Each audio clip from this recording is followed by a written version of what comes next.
High guys, আসসালামু আলাইকুম, welcome to my daily blog. আশা করি তোমরা সবাই ভালো আছো, আমিও ভালো আছি। তো এত রাত্রে কই যেতে আছি রেডি টেডি হইয়া। তো আমার একজন বন্ধু কল করছে, কইছে ওয়াজ আছে, ওয়াজ যাবিনি? আমি কিছু এখন তো ভালো লাগে না, যাইতাম না। তারপর কইতেছে গাড়ি সাবাইব মালো না, তুই যাবি না, অনেক বড় মালো না কলকাতার।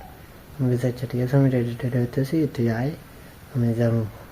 তো কোনো বন্ধু আইতেছে, আইলে তার সাথে আমি যাবো, তোমরা দেখামো। তো তোমরা আমরা ব্লগটা দেখতে থাও। আমার বন্ধু এই অবস্থায় এবার আমি আর আমার বন্ধু রওনা দিছি ওয়াজের উদ্দেশ্যে। তা আজকে ভাবতেছি যাইয়া জাগা পামুনি বনের ওয়াজ শোনানের, কারণ রাতের বাজে 11টা, আমরা এই টাইমে যাইতেছি ওয়াজে। তো যাইয়া দেখমু জায়গা পাই না না পাই। আর চারিদিকে শুধু গাড়ি আর বাইক রাস্তার মধ্যে রেখে দিছে, কারণ জায়গা নেই রাউনের এর লাগিয়া। তখন যাইয়া দেখি কি অবস্থা ওইদিকে। তো আমরা গনাগনি আয়া হচ্ছি, বেশি দূর তোমরা চারিদিকে শুধু বাইক আর বাইক এদিকে, আর ওইদিকে তো মেন রোডে গাড়ি রেখে দিছে। তখন আমরা ওয়াজের দিকে যাই, যাইয়া দেখি বনের জায়গা পাই না না পাই। পাইলে তো আর শুনবো, না পাইলে আর কি করা, একটু ঘোরাঘুরি করে বাইরে যাবো। দোকানপাটের দিকে আওয়ানোর আগে প্যান্ডেলটা পরে, তো তারপর আমরা প্যান্ডেল দিকে গেছি না। আমরা সবাই প্ল্যান করছি একটু খাওয়া দাওয়া করে তারপরে যাবো।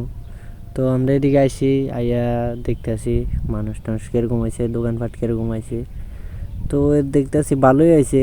তো আর কি করা, এদিকে আমরা ঘোরাঘুরা করে খাওয়া দাওয়া করে তারপর আমরা প্যান্ডেল দিয়ে যাবো, যাইয়া দেখবো বনের জায়গা পাই না ন পাই।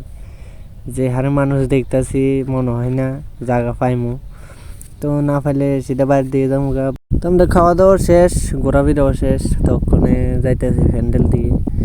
যাইয়া দেই কি হাল অবস্থা আজকে। প্যান্ডেল ঢোকার আগে দেখি মানুষের ভিড়, বসার জায়গা নাই, সবাই দাঁড়ায় দাঁড়ায় দেখতে আছে, ওয়াজ শুনতে আছে।